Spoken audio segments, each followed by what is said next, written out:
The first 2 years were, I was thinking of it as kind of a light collection of, like the best of David Heatley soft cover collection.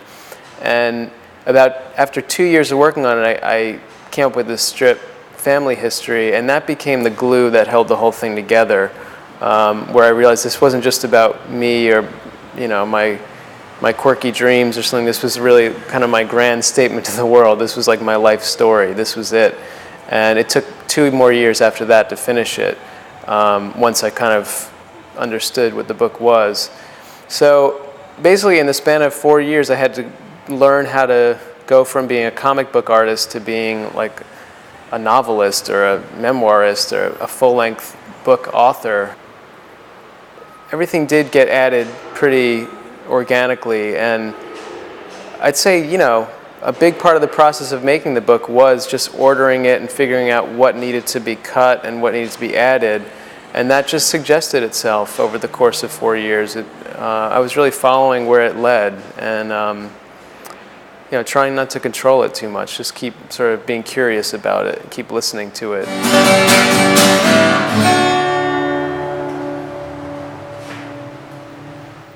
I'm only 33, but I'm seeing that, like, to cross over into adulthood, I'm finally an adult, finally a man and a father and grown up and responsible.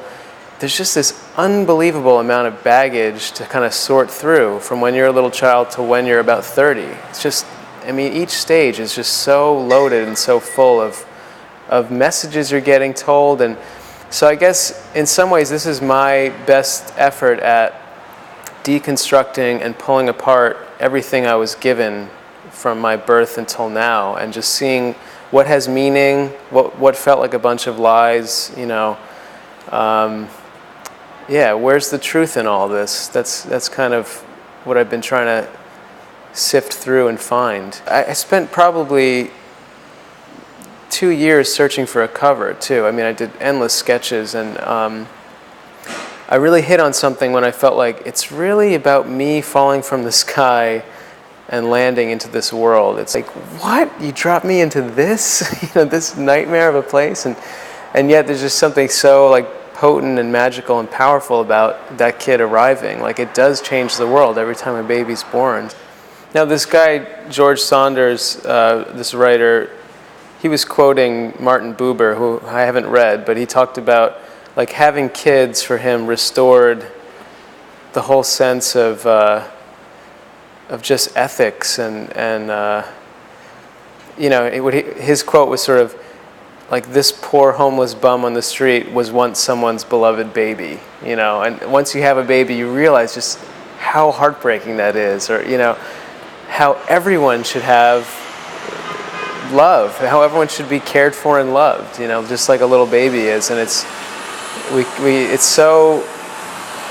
get so distanced from that, and it really, having a kid really restores all that again. It just makes you want to make the world safe and good and honest, and My brain is hanging upside down.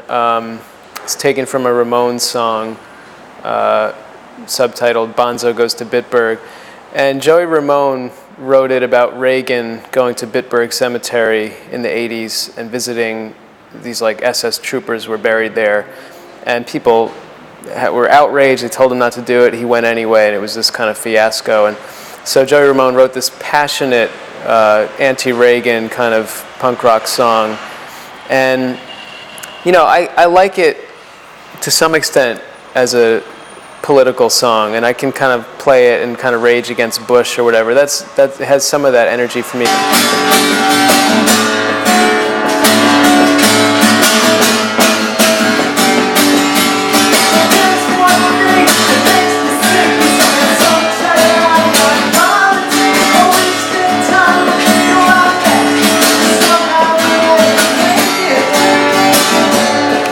Really, I've connected to it because the Ramones were enormously important to me in high school, and while working on this book I was rediscovering my high school music and just feeling like a teenager again and just getting that energy up. And I played that song on the guitar. I learned that song, and it became for me like a prayer. It was like, I could just hear Joey Ramone like sort of raging against God, like how could this happen, you know? Like almost like one of the Psalms in the Bible, like, you know, why have you forsaken us? Why is this happening? You know, when is this going to be over? And I sort of connected it like that. You know, my brain is hanging upside down. I need something to slow me down. Like, please help. And that's the way I still play it. I really play it like a prayer. But I want something with that kind of power and that sort of clunky, awkward, dumb poetry. You know, I feel like that's what American you know, writing is. It's this sort of awkward, clunky dumbness that is nowhere else in the world. And there, right in front of me, like playing this song, I was like, oh, there's the title of my book, exactly. I mean, it's just such a dumb way of saying it. My brain is hanging upside down. It like almost doesn't make sense, but it's got this power and energy to it.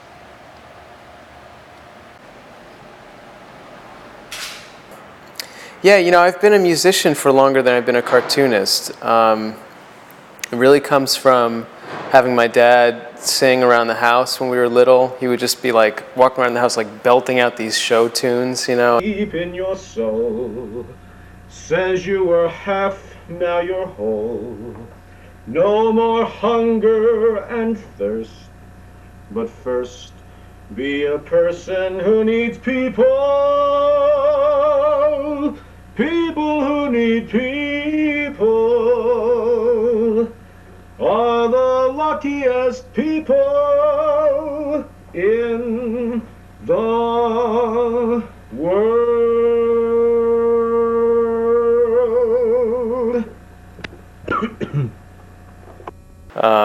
He has this kind of like loungy voice, and he really, yeah, I think he infected me and both of my brothers just with that energy and that exuberance. I mean, he'd be up in the bathroom like taking a leak, just this full voice, full show tunes kind of song, and he'd sing stuff from West Side Story that would just like break my heart, and you know, really beautiful. It wasn't until high school that I really discovered, you know, that I am a musician. It wasn't just that I loved listening to music and making mixtapes, which I did love doing. I actually wanted to make music, and you know, I started by just, a friend of mine played clarinet, and we would like get together and write poetry while we were stoned, and we would like bang on boxes and record it with the clarinet and the trumpet and just talk, and it was like really ridiculous stuff. And then I bought a guitar, and I would start writing like primitive little 3-chord songs, and you know, and we took that band and we wound up recording 2 CDs and getting them on our favorite indie label at the time, Shimmy Disc. I had all these songs, I'd play them for friends, I played at a couple cafes, but I couldn't really get myself out there, and I wound up moving to New York thinking this will be it, I'll make my big break as a musician, and I wound up like falling out of love with rock music and the stuff I was writing, and really falling in love with hip hop, and it's just like buying hip hop records every week. And my roommate was into rapping, and so we would start making beats together, and I even like was rapping a little bit with him, and this was like 1995 to 1997. I just didn't know how to like bridge that divide for myself.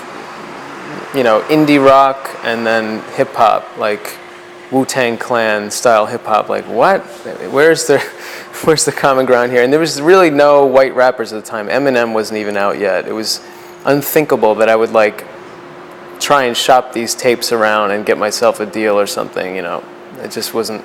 So I just kind of left it behind, and just recently, in the last few years, I started realizing like I'd be walking to work and just like drumming on my legs and like humming new tunes, and I wound up writing little song sketches in the morning before work and filled up a whole tape with those, just like verse and chorus, and just, you know, keeping this little flame alive in me, like maybe I am still a musician. And it wasn't until this last year, though, that I reached out to my friend Pete, and I said, you know, will you record me singing My Brain is Hanging Upside Down? And he said, yeah, come in. And this has become like the most satisfying musical collaboration of my life. I always just feel like I am not worthy to be with Pete Wade. He's just a genius. He's like a genius.